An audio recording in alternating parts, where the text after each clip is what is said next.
Ratusan pinandita Sanggerahan Nusantara se-Jabodetabek mengikuti kegiatan Santi Puja dalam rangka sambut Puja Wali Pura Agung Taman Sari Halim Perdana Kusuma, Jakarta Timur. Kegiatan Santi Puja memohon kehadapan Ida Sang Hyang Widiwasa agar Puja Wali yang jatuh di Purnama Jesta berjalan lancar dan baik serta umatnya selalu diberikan kesehatan kerahayuan.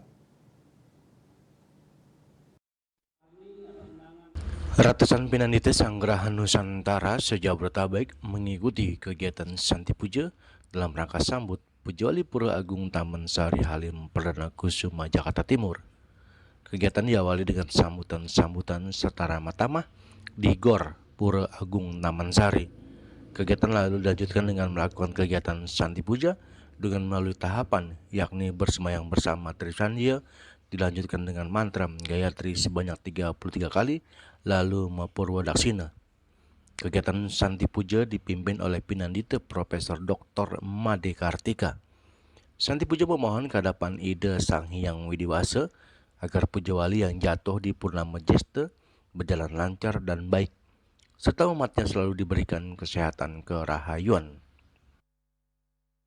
Kira-kira harapannya? Puja Trisandia, kemudian Om Namah Shivaya dengan Purwadaksina 3 kali, kemudian matur yang di utara di depan Parmasana, kemudian puja Parmasanti. Dukunya diletakkan di depan Parmasana.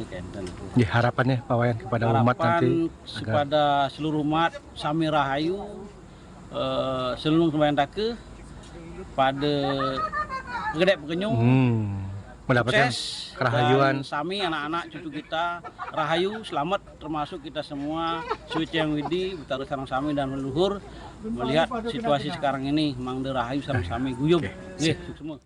Seperti diketahui, Puja Wali ke-26 Pura Agung Taman Sari Halim Perdana Kusuma jatuh di Purnama Jesta tanggal 23 April 2024.